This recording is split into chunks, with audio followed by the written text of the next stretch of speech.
Washington football. Woo!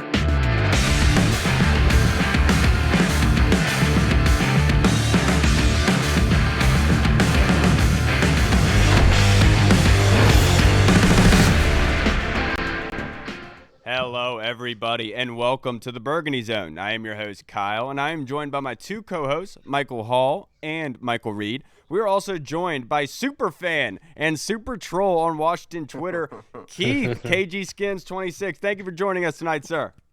Thank you for having me, sir. Absolutely. And guys, we have quite a show lined up for you today. We are going to talk about the game in particular. We're going to talk about Haskins, and then we're also going to have fan questions for you later on. But let's not push this off. What happened with Haskins? Let's not push this off anymore. Haskins was released by the Washington football team yesterday after news of that we kind of broke on Twitter that he wasn't at the facility. He left. Didn't want to talk to the media. So I'm going to start off with you, Hall. Wow. What do you think? I mean, it just goes to sums up the type of career that he's had. I wouldn't even call it a career. The type of stay that he's had in Washington since day one, where he's just kind of smug and not really about his teammates. And look, by all accounts, everyone says he's a great guy. They like being around him. He's fun to be around and all that good stuff. But when it comes to actually being a professional and actually like an adult, clearly he's not that. And that's just another sign of him not being an adult and a professional where, first of all, you're paid to be it's in your contract that you have to do the media session because you're the starter. Right. And they're talking about maybe it was supposed to go to Heineke because he's the one that actually took over and obviously was going to be the starter going into next week other than Alex Smith. But for him to just like literally just put his clothes on and dip out really quick without even sticking around, without even just kind of like really just soaking in his sorrow because it was a sorry game. He just, oh, no, we got to get out of here, got to go home. So, I don't know. Like I said, I'm glad it's over. Hopefully, obviously, the news just broke that he went unclaimed on waivers, which everyone expected. Yep. But I think Adam Schefter was saying that he has teams already hitting his agent up and teams are interested. So, we'll see what happens. Hopefully, this was like his rock bottom, per se, where it's kind of like the kick in the ass to be like, man, I should probably like actually start preparing, start being an adult, start being more mature because obviously this is going to be his last chance. Yeah, and so Keith, you being the biggest troll on Twitter, I have to ask you, what is your thought process with this? Were you surprised by the release? Were you expecting it? Or do you think that it was a little bit too late? Yeah, totally expecting it. I honestly believe he shouldn't have started this last game, but when he got the nod to start, I'm assuming that coach was thinking that, he was the best chance to get them a win.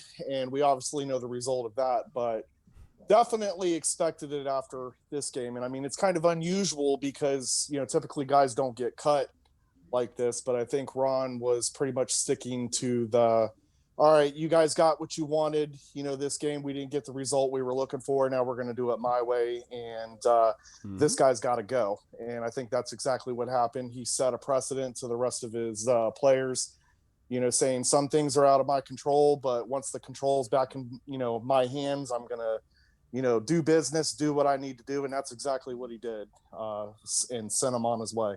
Yeah, and look, speaking to your point, Peter Schrager of NFL Network last week talked about he had heard that Ron Rivera was ready to pull the plug on Haskins and cut him last week on Monday after the photos surfaced of him being in the hotel with strippers.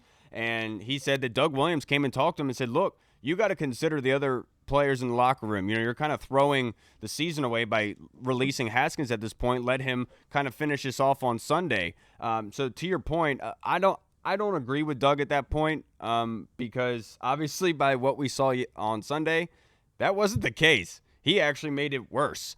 What is your opinion? Didn't like John Keim and all them, like Chris Russell, John Keim, all the big reporters say that Doug didn't have anything to do with like Ron changing his mind. It was all Ron Rivera's like decision. So I don't know if that report was actually like true.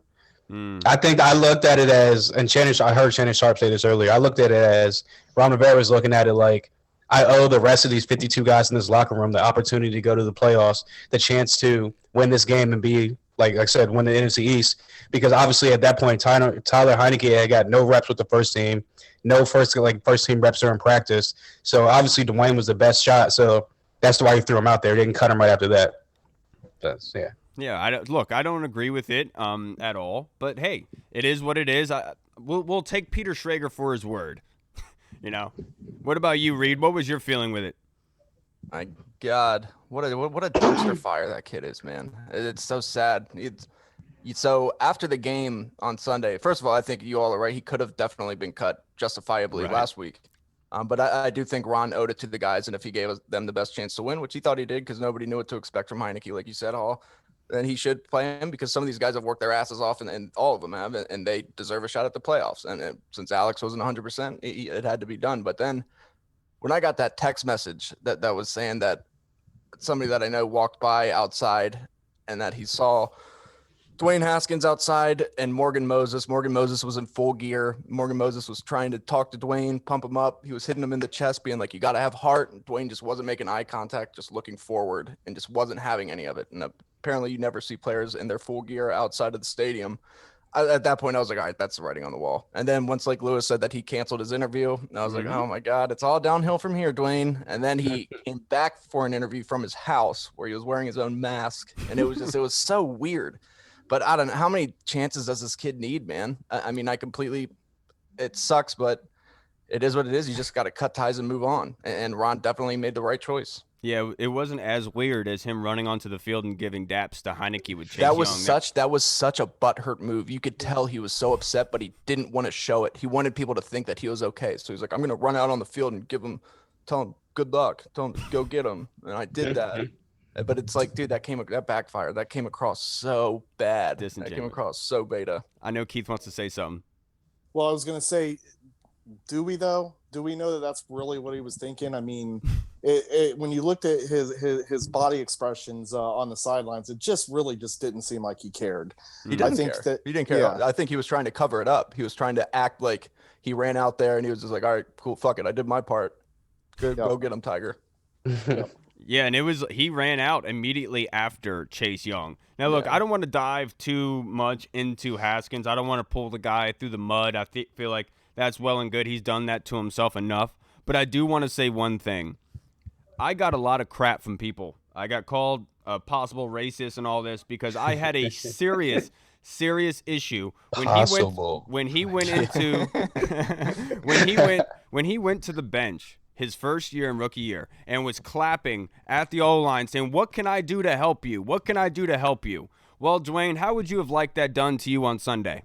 How would you have liked if Taylor Heineke walked up to you and say, how can I help you? How can I help you do your job better? It's demeaning, and I'm glad that you finally see what that looks like because that kid had an arrogance about him, and for him to think that he could talk to grown men, Pro Bowlers, that way, you're not good enough, son. I'm sorry. And that was proven this past week. So hopefully you get your stuff together and everyone else gets their head out of their ass because that move was bullshit in my opinion. And It is what it is. It's water under the bridge. It's sad because you're right. He really doesn't seem like he's a bad person. He didn't seem like he's a bad kid or anything. He's just too immature. He just doesn't get it. And it's sad. It's really sad. It is really sad. But that being said, speaking of sad, let's talk about the 20-13 loss to the Carolina Panthers.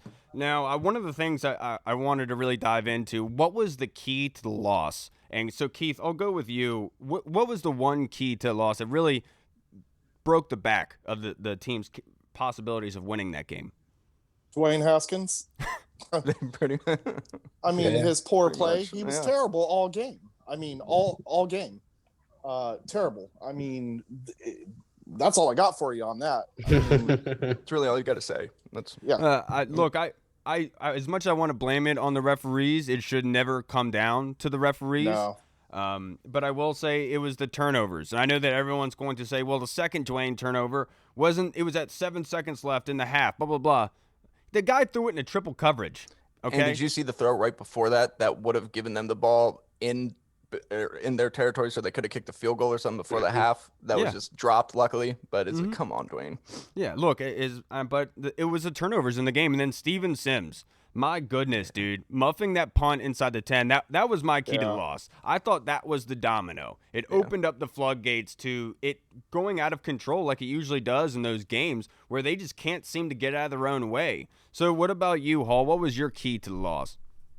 I mean, Keith hit it right on the head. It was Dwayne Haskins and his poor play in the yeah, I mean he was horrible. I mean, the turnovers really killed us, and going into that game, obviously with a quarterback or with a defense that's going to keep us in the game no matter what, it's going to hold a team to 20, maybe 23 points at the max, and that's on a bad day. Mm-hmm. You have to put up points and you have to score points. Well, you can't score points and put up points if you're giving the ball to the other team, which is giving them opportunities to score.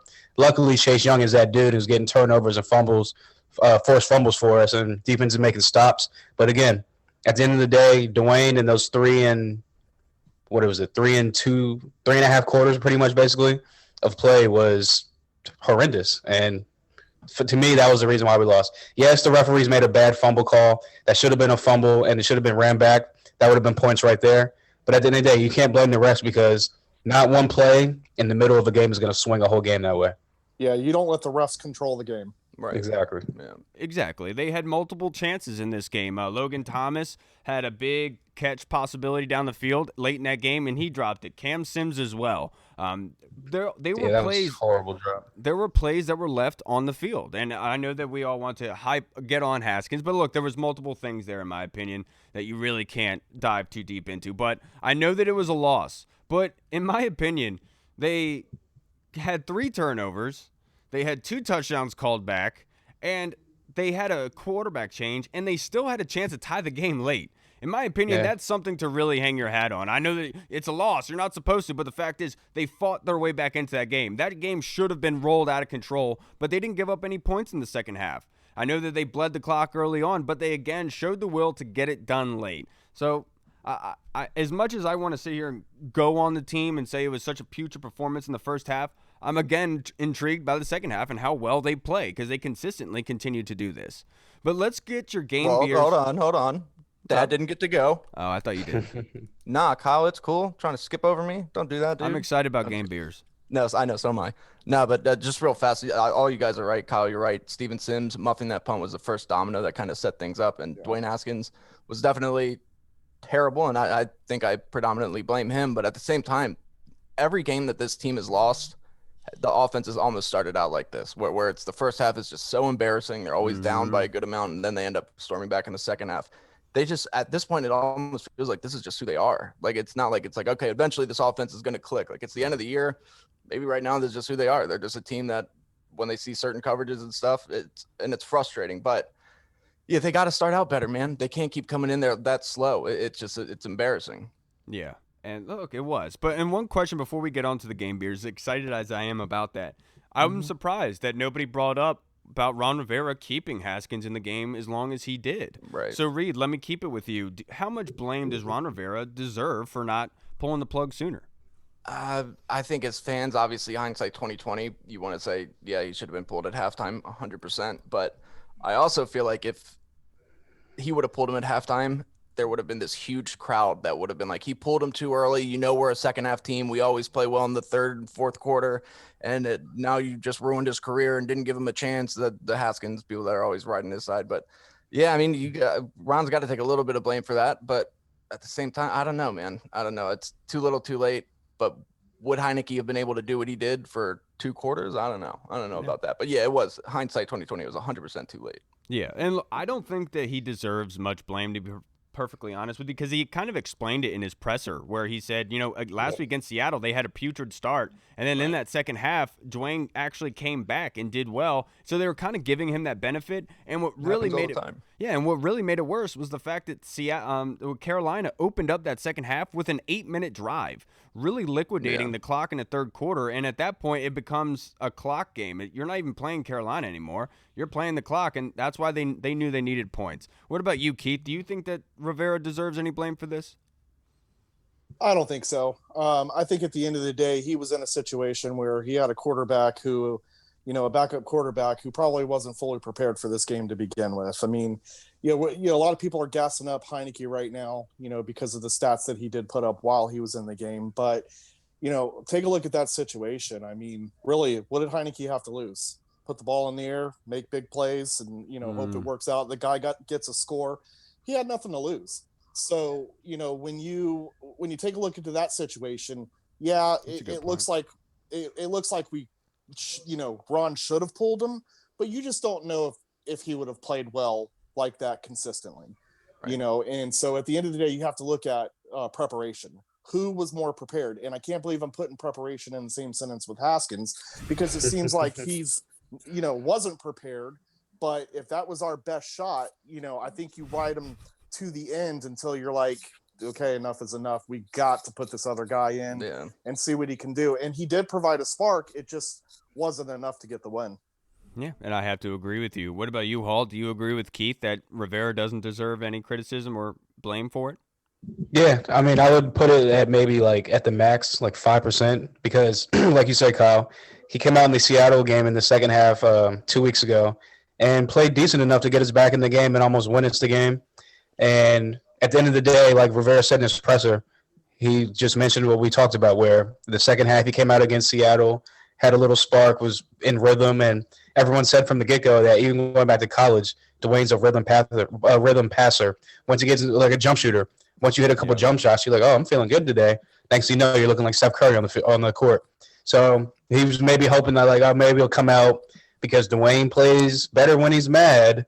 So maybe he would come out mad in the second half and a little spark under his ass and get a little bit of rhythm going and maybe put some points on the board. Obviously, it was complete opposite. And once he pulled him, obviously Heineke came in, did what he did. I'm in the same kind of mindset as Keith, where it's like, yes, Carolina, he did put up pretty decent numbers, had a touchdown called back from the holding, blah, blah, blah. But at the same time, would have been sustained over a whole second half of 2 quarters? Yeah. Would they would have been playing the same defense for the whole last 8 minutes of the game that he was in there? I don't think so. So, yeah, I don't know. It is what it is, but Rivera doesn't deserve any blame. It was, again, mostly on Haskins. Yeah. Look, I was going to make a comment on Twitter, but I decided not to. Because it's probably not in the best taste, but I'll say it here. I felt like Ron Rivera should have walked in that locker room and looked Dwayne Haskins in the eye and said, I went to the titty bar last night and I paid for your girl to give me a lap dance, and she came home with me. It pissed him off. You know what I'm saying? But that should have happened, because maybe he would have been pissed off. I would have paid to be in that locker room, though, and hear Ron rip into these guys. That would have been so funny. I hope the video leaks out of that. So let's go to the game beers and blanket party. Game beers are reserved for players that we believe that deserves a beer to be able to kick their feet up and enjoy their night off because they deserved it. They worked their ass off for the game. And then we'll go into the blanket party, which is an old military term that the other soldiers will beat up on somebody who's not doing enough to help the team, to help everyone else do better. So I'll start with you, Hall. Who is your game beer of the day? I got to go with J.D. McKissick. I've been on the running backs all season. Obviously, Antonio Gibson is my guy. He should have had a better game, but obviously game script deterred him away from that. So I got to go with J.D. McKissick. Didn't really have the rushing yards that he would put up against Seattle. He had like 5 runs for 15 yards. Pretty bad, but we did what he did. We did what he did, what you brought him in for this offseason, which was to come out the backfield and catch the ball. 7 catches, 88 yards, and a touchdown. He had a great catch in the end zone, even though the dude tried to hold him back, even though he made a great double move on him. Still caught the ball, still scored a touchdown. So I'm going to give it to J.D. McKissick.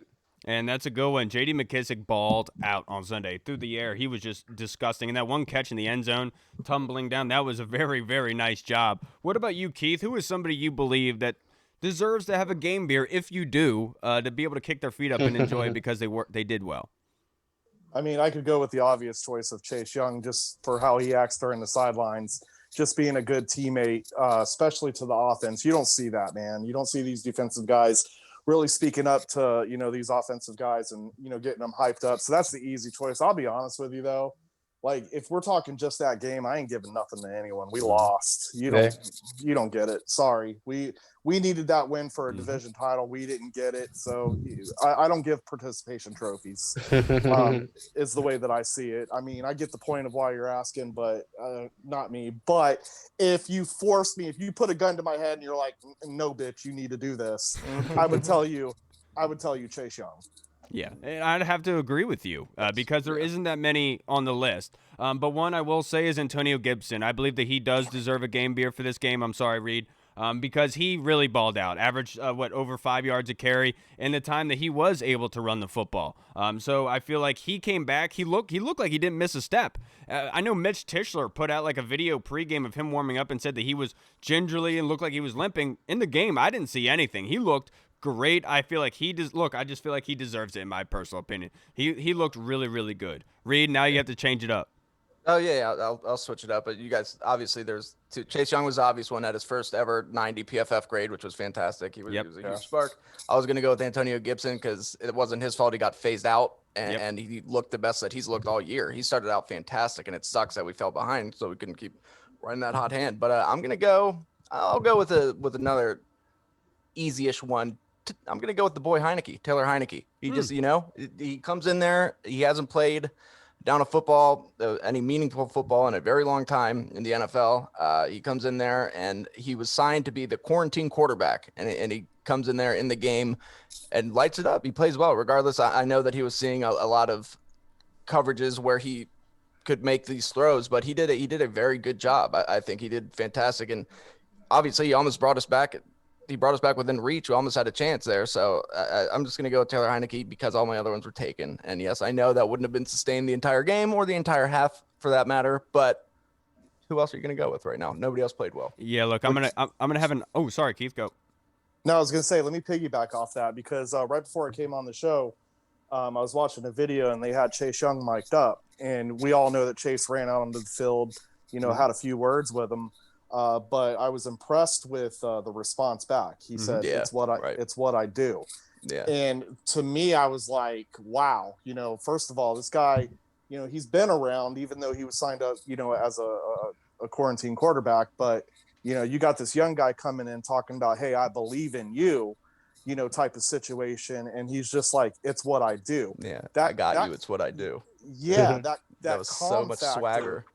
Yeah, and that's what I thought. I'm like, all right then, and I'm thinking this is why I raised the question. I think it was yesterday. I don't know. I troll so much. I have no idea.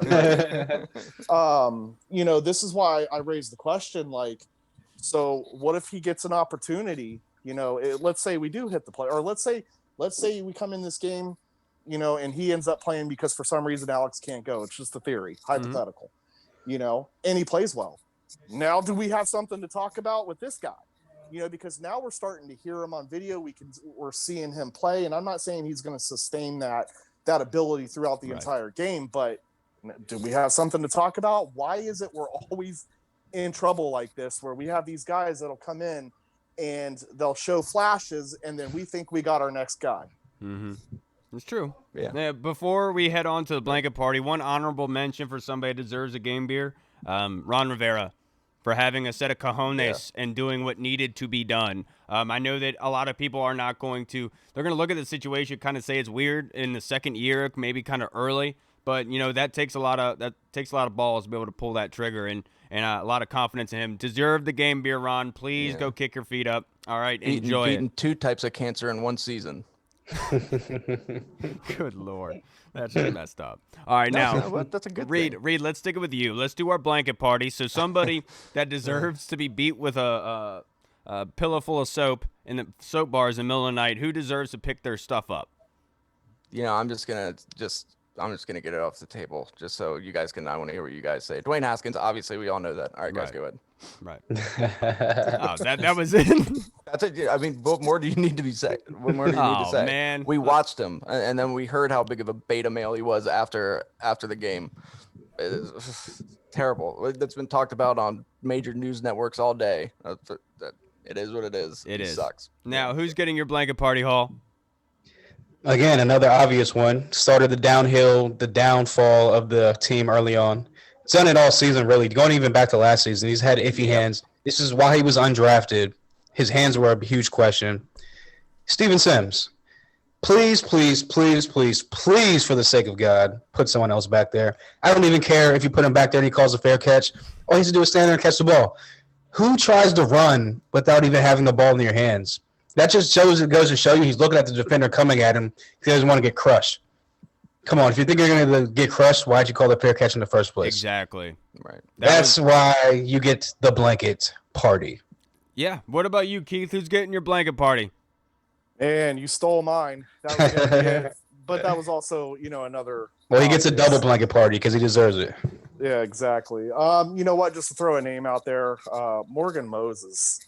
That might not be popular with some people because some will say he played well towards the beginning, middle of the season. But man, I don't know. This guy's a big stat. How are you going to be that big and let people get past you? That's just the part that I don't understand. So I'm not going to put it on him as like it was his fault, but dude gets run around. You can pack your bags and get going too. See ya. Oh, Morgan, man. Look, but my blanket party is going to the officials. I'm sorry. That was what I saw was inexcusable. They need to literally be beaten. I'm not going to not literally, figuratively, they need to be beaten, okay? I'm not going to say that against them, but what I saw on Sunday was just absolutely ridiculous. I don't understand that whatsoever. But then my other blanket party, honestly, is going to be Jack Del Rio for the first half. There was a 3rd and 16 that they ended up converting for I think it was like a 48-yard pass. That kind of thing cannot happen. Obviously, it's not on Jack, but Jack needed to make the adjustments better to be able to keep the score closer, especially knowing that the offense cannot produce that much. You know what I mean? So I feel like Jack does deserve one for this as well. So let's move on to our fan questions, and I'll start this with you, Reed, because this is your boy. Tony Shevers wants to know, should Steven Sims be replaced? 100%. Yeah. I've been talking about it all year. Nobody frustrates me more on this team than Steven Sims Jr. It's not even a question. The dude just bobbles everything. He even easy short receptions. He's sitting there. He's bobbling. He's juggling. He's looking like he's in a goddamn circus. He's muffing punts. He's trying to make big plays, and it's just not happening for him this year. Last season, I understood why he was getting the hype that he needed. He struggled with route running and catching the ball, but he at least made some big plays this year. He looks like a shell of himself. He's not doing anything. He didn't improve whatsoever. In fact, I think he regressed a lot. And yes, 100% get him out of there, please. If we want any chance of winning, you don't need somebody back there that is going to pull what you were talking about, Hall, and just giving free points to the other team and just allowing them to do whatever they want on special teams. Special teams is such an important part of the game. Get him out. I hate him. Make him go, please. You're out too. Yeah, I agree. I do think that he should be replaced. I thought that was a little bit too late. Those kind of mental lapses just cannot happen, especially this late in the season when you're fighting for a playoff spot. You have to be smarter at that point. You have to be able to have mind over matter, and obviously that he got flustered in that position. Just call the fair catch. I know he did that later on, caught more passes, but yes, he should be replaced, no doubt in my mind. Do you agree, Keith? Yeah, 100%. Yeah. Yep. Hall? Yeah, I mean, what else needs to be said? He did it against the Giants early on in the season. Yep. Cost us. I'm not going to say it cost us that game, but again, it started the downhill trend. Yeah. Started the downhill trend where the team just spiraled out of control in the first half. Mm-hmm. Same results again in a big, crucial game, just like it was against the Giants in a big, crucial game. Thank you, Steven Sims. Goodbye, pack your bags. I don't want to see you next year. Yes, sir. And now let's move on to the Colonel. Father-in-law has a great question for us, and I'll start with you, Keith. He always does. How many chances does this team need? They've lost 2 straight in an opportunity to go and solidify themselves in the playoffs. How many chances do they need, Keith? Well, I mean, that's a good question. I don't think it's a matter of need. It's what are they going to give us? And we're still getting it. So, of course, if we're going to get it, we're going to try to take it. Right. The question is can we take it? I don't know. That this is going to be a tough one because I at the end of the day, I don't know if we truly know how Alex's leg is doing. And right now we don't have a chance. And right now, when you look at the roster, he gives us the best shot to win. And I think that's even if he's going at 75%. So, it's not a matter of how many do we get. I mean, if the NFL is going to keep giving it to us, the division is going to keep giving it to us, then we're going to keep trying to take it. Yeah. I think you're absolutely right about that. And apparently, Colonel, we need 3 because they haven't been able to get it done in the first 2. Obviously, the first one was a big matchup, and then Sunday was just a nightmare, a catastrophe. That's the recipe for disaster for this team is getting down early, and they're put in a position to throw to win. That's when they lose. You saw how well they were running the football. I think that they can make a difference. I think this weekend's going to be different, in my personal opinion. So I'm going to say 3, Colonel, 3. What about you, Reed? Yeah, I'm praying that this is the one. This is the one where they turn it around. But just like he said, he's 100% right. I mean, as long as we're given the chances, we're going to keep taking them. But yeah, I mean, it's so frustrating seeing this team just week after week start so slow, get down early, and then try to fight their way back. And that can't happen. That can't keep happening. So they got to give themselves a fighting chance and start off hot. And I like he said, as long as we're given the opportunities, we're going to take them. So hopefully this is the one where we can lock it up. Yeah, he had another one, but Jesse basically asked that, and I'm going to get to that in a minute. What about you, Hall? Anything? I'm not going to repeat everything y'all just said. But, yeah. So, I mean, again, got to start early, got to start fast.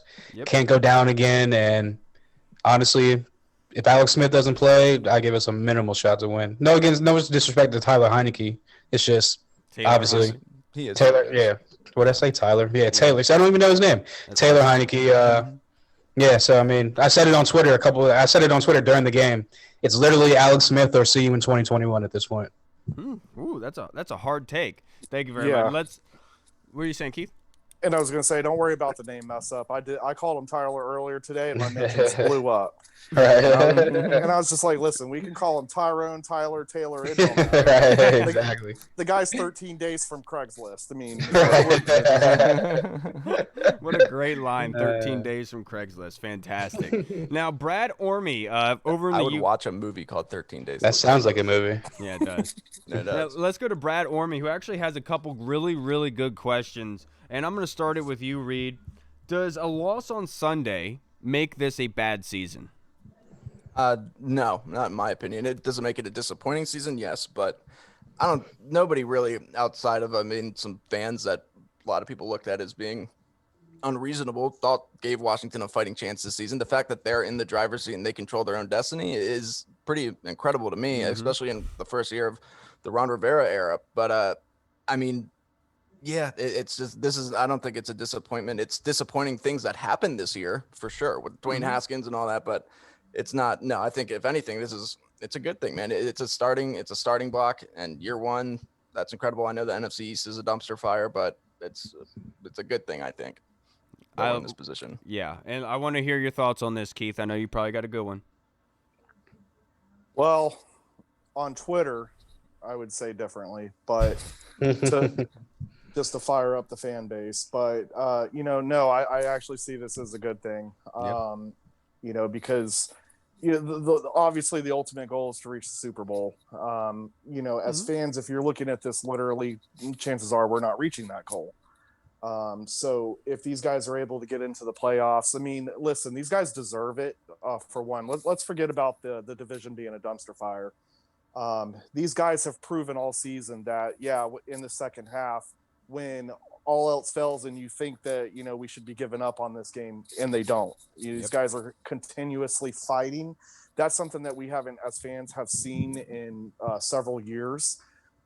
So for these guys to get in there and potentially, if we make the playoffs, to potentially, get blood of that, it's going to make them want more. And the best thing is we have a young roster, and this roster is going to want more. They're going to know what that's like.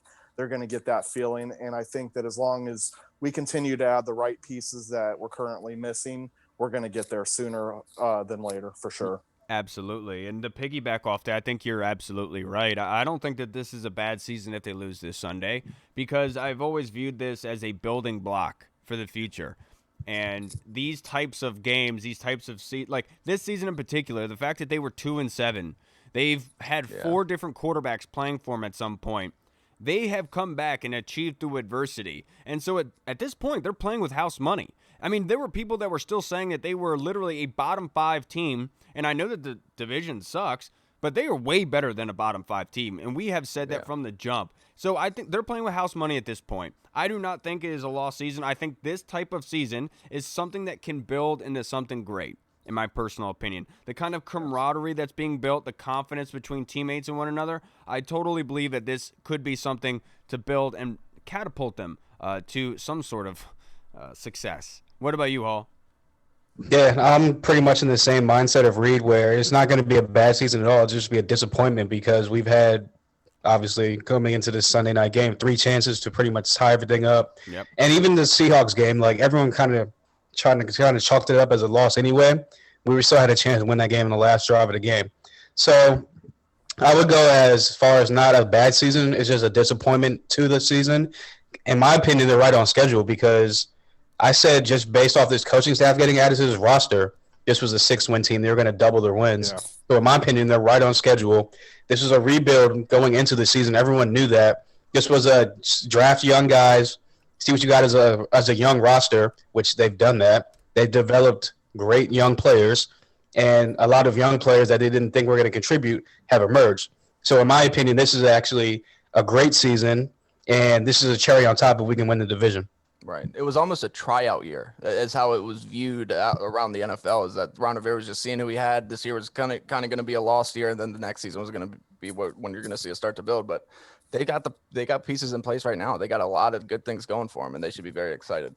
Yeah. Ron can truly evaluate this team now. Yeah, exactly. Without a doubt. And speaking on the NFC East, it's kind of like I'm just going to echo what fellow Burgundy's own guest Grant Paulson said.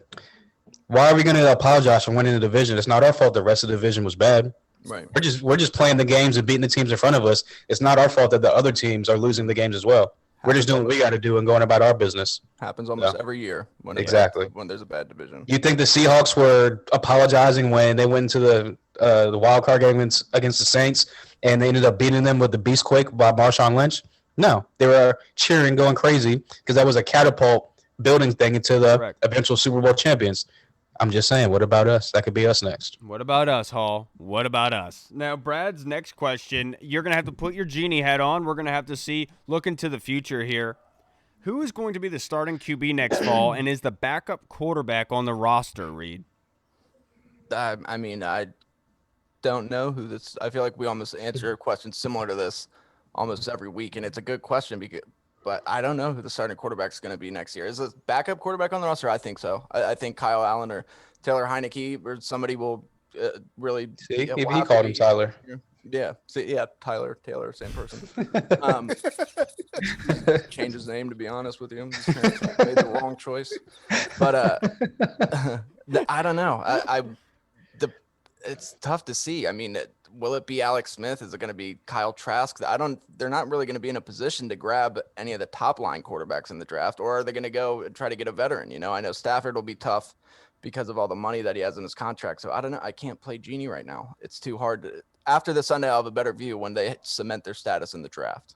What about you, Hall? Are you going to actually put on your genie hat? Yes, I will. I know we've been going back and forth on Twitter like pretty much since like 5-6 in the morning about this. Actually, I'm not gonna lie, it is a pretty hard choice. I do think, to answer the second question, the backup quarterback is on the roster. I think that's Kyle Allen. He's pretty much cemented as a number 2 guy. He'll step in if we need him to get us a couple wins, barring some type of injury. As far as the starter next year, you know what? I'm gonna throw 2 names out there, and it could be either or, maybe, possibly.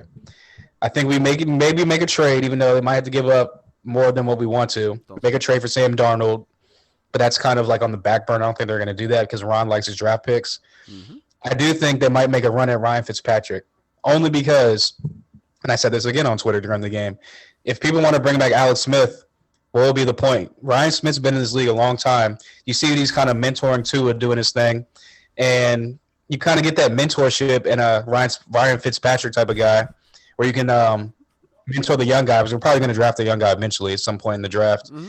And you get the biggest explosive plays, good and bad, on offense and obviously giving the ball back away. But if you have a defense that can make some stops, sometimes the interception is going to kill you. But if the defense can get the ball back, that's more opportunities for big plays by Ryan Fitzpatrick. But I wouldn't do either of those. I'm just throwing it out there because who knows? Yeah, I honestly, in my heart, I believe that the starting quarterback next fall is on the roster. I just don't know who it's going to be. Now, the backup, I do believe is not on the roster at this point. I think it's going to be somebody that they're going to draft because you're going to need a holdover. You're going to need to be able to groom him.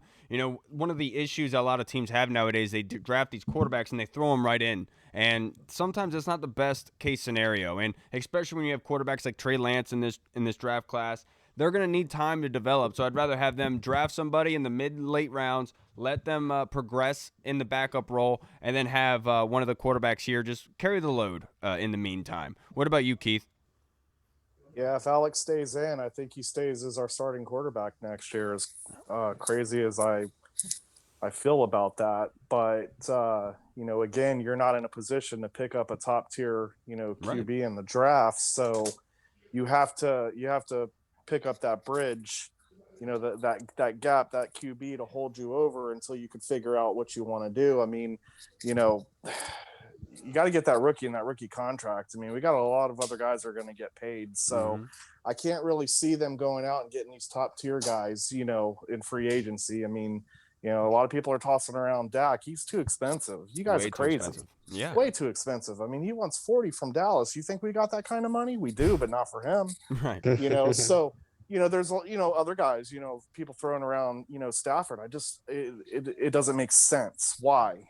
Are we going to get more from Stafford than we would Alex Smith? No one knows. I mean, again, you're pulling out the genie, and you're gonna pay Stafford more, at the same time. So I think we stick with Smith and Allen, and I think it's going to be a carousel depending on his leg. But I think that we are going to hit, QB in the draft, and hope we find that diamond in the rough. I don't know if that makes sense, but I'm going to roll with it. Yeah, look, so let me ask this question. It actually makes the most sense, to be honest with you. Let me ask this question, though, before we head on to another one from Jesse. And that is, I know that you just alluded to, Keith, that you do think that Alex Smith is going to be a part of the team next year. But I'm going to ask Hall and Reed, do you guys think that Alex Smith will be a part of this team next year? Because I have my doubts. I think Alex Smith can come back, no problem. No issue in my mind. I think it's his body. And the Jay Glazer report saying that he was going to be out 3 to 4 weeks because of that calf tells me that Alex Smith's body cannot take a 16-game season, in my personal opinion. And I just have a strong feeling that he is going to retire in the offseason. I would love for him to stay with the team, but he didn't even play all 16 games this year, and he's already having issues with his calf that got injured on because of the lack of the muscle tissue. So it worries me, to be perfectly honest with you. What about you, Reed? Yeah, I'm kind of the same mindset where I almost feel like his comeback was so incredible that it's almost just like, all right, nobody thought you would even be here. Right. It's not worth taking any more damage to your leg if something's going on with it. But I guess we'll just kind of have to see how he play, if he can play this week and how he looks. I mean, maybe he's fine. Maybe it is just something he'll be okay. It's just something that happens. But yeah, I don't know. I don't think he will be here next year. I think that as much as Alex is a competitor, I do want to say I think he probably reached his goal. Nobody thought he would be there. He's there. He started games. He won games. Helped his team get to the playoffs. I know, but his goal is to win a Super Bowl. But at some point, you just got to walk away. It's not worth your leg. But I don't know. Right. Yeah, what about you, Hall? Do you think that Smith is going to be on the squad next year, on the roster, possibly battling for the starting job? As crazy as Keith's take was, I could actually see Alex Smith and Kyle Allen both being back with the rookie quarterback as the third guy or the backup guy, kind of learning behind both of those guys. But my gut is kind of telling me that this is going to be his final run at it. Obviously, I mean, if we go on a crazy run to make the Super Bowl, that would be like the most crazy, like Disney, like write the script for that ish right now type of movie and ending. But I don't see that happening. I do see him coming back. I do see him playing Sunday. I think he's going to play Sunday. I think he wants to go out on his own terms. That's him taking snaps, not subduing to this little calf injury. And I don't see him on the roster next year, but I would love for him to be back as like some type of offensive assistant, or maybe in the front office with player personnel or something like that. But outside of that, I wish him the best of luck, but I don't see him on 2021 roster, especially with the cap hit the cap money we can save. Yeah. And then let's move on. Thank you for the questions, Brad. That was fantastic. Scott Harley, another UK fan, wants to know, he knows that this is kind of looking ahead in the future a little bit, but we're already on the topic, so let's stay with it. He wants to know 5 things we want to see happen in the offseason. So instead of all of us ripping off 5, let's do one each. And so I'll start with you, Reed. What is one thing that you would like to see the team do in the offseason? I mean, I'll just save this. I'll just say you got to find who's going to be your quarterback next year. You got to find either your franchise guy or that stopgap, and you got to establish that early on, and you got to let them lead the team, do whatever it is that they need to do, and go and just ride with them. But you said it's going to be tough, but you got to figure it out, and you got to have that position cemented, and then you can move forward.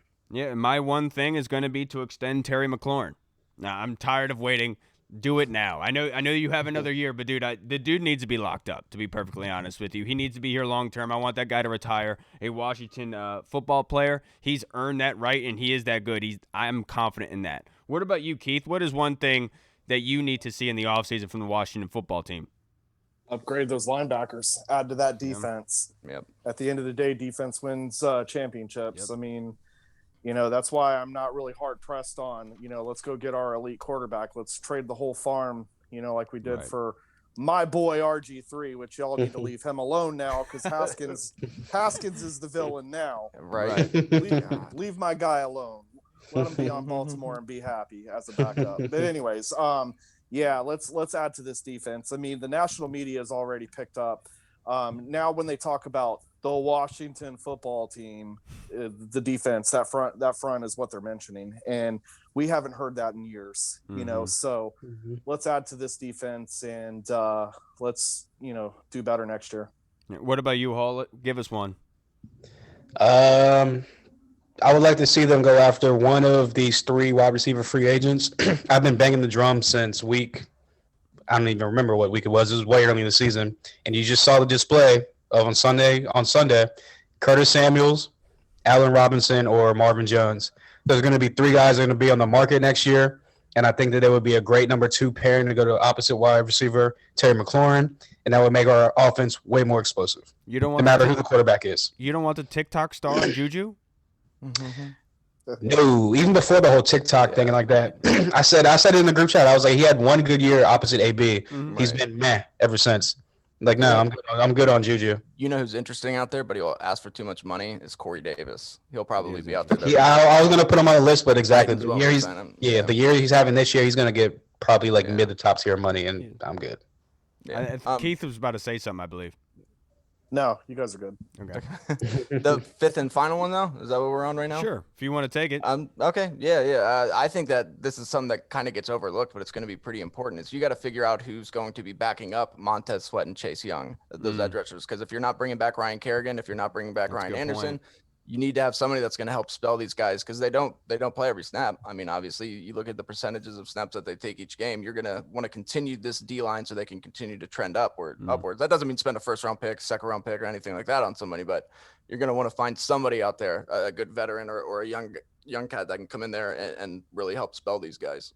Yeah, and that was a great question. Thank you very much, Scott. Now let's move on to the questionnaire. Our guy Jesse. He has 2 questions. I think the first question I want to get into, it's relative to Haskins. I know that we kind of moved on, but I feel like it's something that needs to be said and talked about. He said, what do you guys think of Julie Donaldson's tweet about fans have to be a part of the culture change? And Kevin Sheehan and Tommy Lavera of 980 basically told her to shut up, that wasn't her place to do that. So, Reed, I'll start with you. What do you think of Julie's comments there? Do you agree with her? Yeah, I mean, I don't see anything wrong with what she said. I don't understand why they got so upset about it. I mean, she wasn't targeting you personally, guys. You don't have to get so butthurt. It's okay. You'll be fine. It's a tweet from somebody who works for Washington. You'll be okay. But yeah, I mean, look, this fan base has needed to change for a very long time. Obviously, the organization needs to change, but there's a lot of delusional fans out there, I will say, that just we got to change our mindset a little bit. We got to kind of sit back, let some things happen, let Ron do his thing, stop anytime we lose a game or get down by a little bit, overreacting and saying this person needs to be fired or this person needs to be thrown out. We do need to make some changes. 100%. Yeah, I agree with her.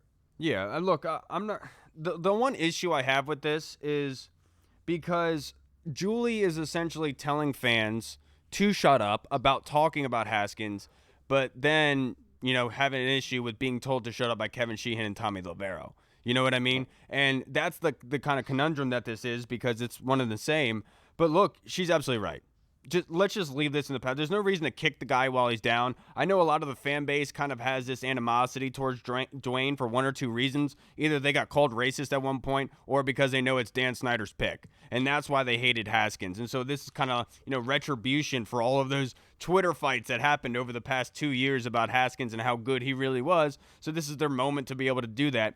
But we're trying to go to the playoffs, guys. Let's leave this in the past. There's no reason to go crazy personal with these guys and just hyping on it, because if you spend too much focus on stuff that doesn't matter, that's what's going to happen to you. You're not going to matter. So in my opinion, Julie is right. It's just I don't understand Thami. I can't stand Thami Lavero. I really don't anymore. He's done. Well, first of all, is his name really Thami? Yes, Thom Lavero. Is that how it's pronounced? Yeah, but everyone calls him Thami. I was just okay, yeah, because I was like, "What a stupid name!" Your parents messed that one up too. Right. What about you, Keith? Do you agree with Julie? Yeah, I'm not against what she said. It's different.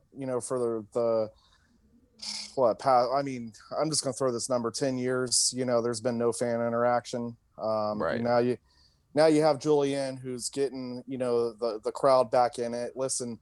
It's tough because when your team's not winning, it's hard to keep the fans involved. And so she's coming in and trying to change the game in that aspect.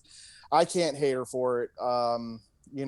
My thing is this, though, is if you're going to get the fans involved, be genuine about it, because there's a lot of fans out there on Twitter that think that they're going to make a difference when it comes to this team name changing. And I don't believe that whatsoever. And I'm just You're a Red go Wolves ahead fan, right? Absolutely. Fuck no, I'm not. and listen, and that's the thing, these guys, who are on Twitter, on social media, they think that that's the entire fan base. That's literally, Twitter represents, again, throwing a number, these aren't facts, but 5-10% of the fan base. Correct. Yeah. Go around and ask the fans at FedEx how they feel about howling at a football game. You know what I mean? And you might get a different answer. You know what I mean? And again, I didn't go out and survey them either. So I guess my point is that's great. Get the fans in, but don't lead us on some bullshit either and make us think that, we have a voice that's heard. It's like, was it Jason Wright having, a conference?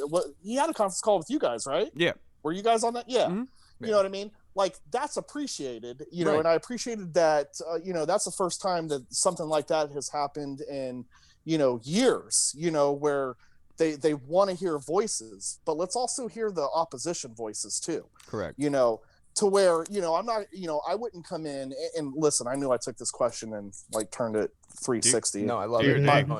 My bad, fellas, my bad. And so I won't go on and on, but no, listen, please do. We like it. You're right. Here, my point of view too. My point of view is obviously I disagree with the name change, but at the end of the day, the name's going to change. There's nothing that I can do. So I have to pull my big boy pants up and just say, listen, you're either on board or you're not. But the only thing that I ask is just put our history with this too, because if you rebrand, that's going to be a tough decision for a lot of fans, including myself, and I love football. So I can tell you where my decision's going to go, but I'm still going to bitch about it because that's what I do. So to take it back to Julie, it's get the fans involved, but just be genuine with what you do. That's all we ask. Yeah. That's a great take. It really is. Yeah. What about you, Hall? Do you agree? Yeah, I mean, we all see the division all throughout Twitter, and like you just said, no actual factual numbers, but it's only 5 to 10% of the fan base. But why can't this 5 to 10% at least be united on some type of front? And I think it has a lot of animosity built up between organization and no fan interaction, and coupled with the team losing a lot. So I think that you see it this year. Obviously, the team's winning, they have a little bit of hope to win the division, and you see the fan base kind of coming together. Obviously, the whole Dwayne Haskins things causing more division, and I think that's a huge part of it as well. If you get a QB that everyone can agree on and love and support, you won't see all the divide and all this other crazy stuff going on. So I think once they get the QB hopefully solved next year or in the near future, and we start winning some games, all this division and dividing and fans going back and forth will be over with. But she's right, though. We do kind of need to, come together. Yeah, absolutely. We need to be a part of the culture change, but I will say one thing. I respect Julie for that, for saying that, and I will respect her for doing it. But the one thing is, I will not respect the people who are begging for this to be pushed away and to move on from it, who literally like still go on about Kirk Cousins. Like there were people posting about him not making the playoffs. So it's okay to do it for Kirk, but it's not okay to do it for Dwayne. Like it's just we're doing two different opposites here, and we're not really moving on from anything. We all like to poke at ex-players all the time. It's something that happens, and it sucks that Dwayne is in such a low place to the point where you have to come out and say, everyone leave him alone because we don't know what's going to happen to him, you know? So for me, it's just let's pump the brakes, everybody. Calm down. Can we just move on from RG3? Can we move on from Kirk? Can we move on from Dwayne? And let's focus on this playoff game and win a Super Bowl. On from RG3. Yes. Nah, I'm still mad about RG3. Don't say that. Now, Jesse's last question is, who is going to start at quarterback this Sunday? Colonel asked it as well. But, Keith, I'll go with you. If Alex Smith is healthy, I know you kind of talked about it earlier, is he your starter? Yeah, he's your starter if he's 75% healthy.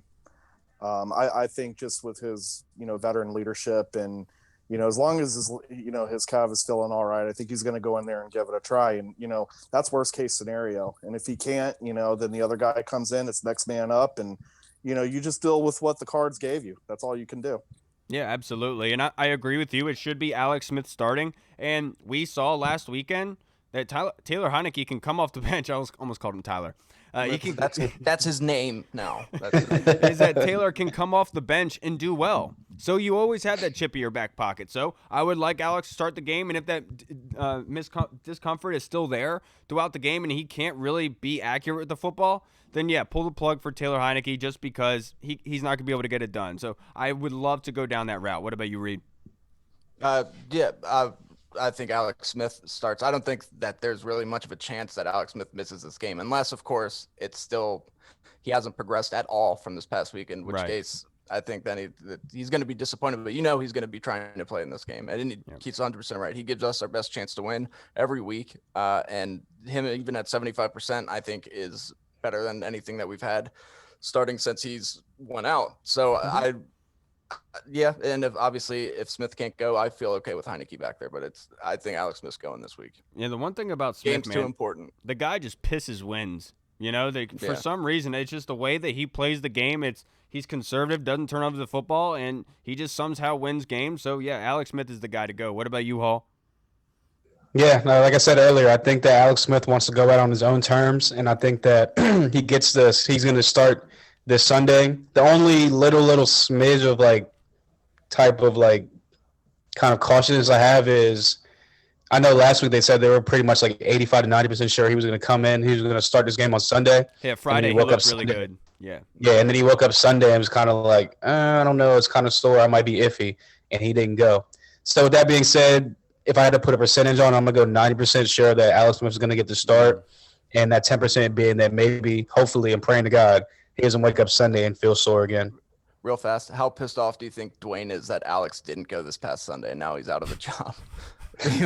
Before that, if Alex would have played, he would have still just been sitting here on the bench collecting a paycheck. But nope. Well, actually, he still would have went out and partied with the strippers. So but he wouldn't have pulled that beta maneuver that he pulled this past week, which was the straw that broke the camel's back. Yeah, but he would have got cut after the whole stripper debacle because if Alex Smith was still starting in the Carolina game or even the Seahawks game, the game.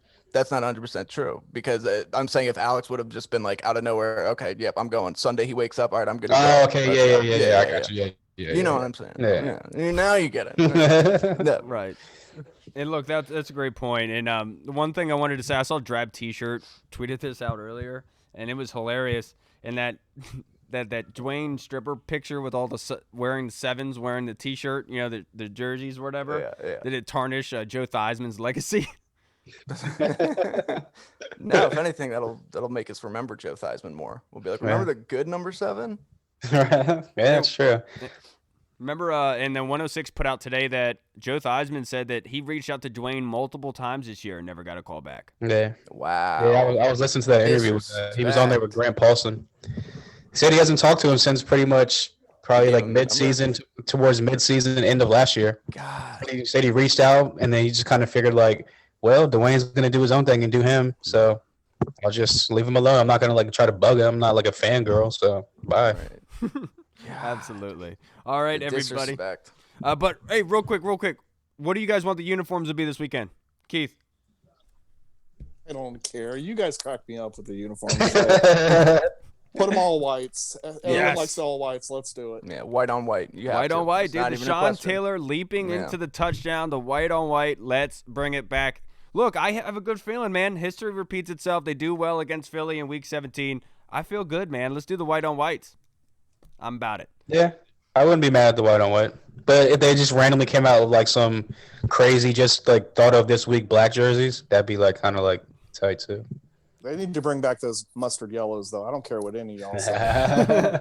Do not bring back the mustard yellow pants. I will go. Yeah, Bring back the. They need to rock the Madden 2020 the alternate jerseys. Or was that 19? That was 19. That was like the all Mustard. mustard yellow. Yeah, mustard that's yellow. what Nike literally gave us for our color rush jerseys. And Yeah. we were like, can we just wear all burgundy? No.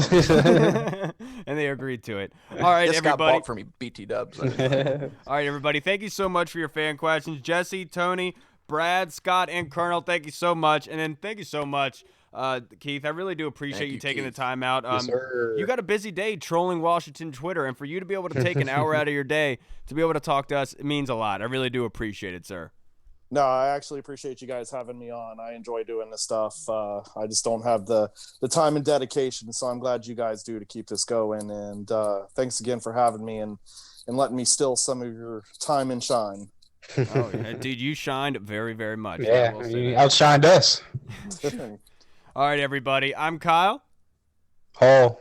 And I told Burrows I was going to do this. So, ladies and gentlemen, the referee hath informed me of his decision.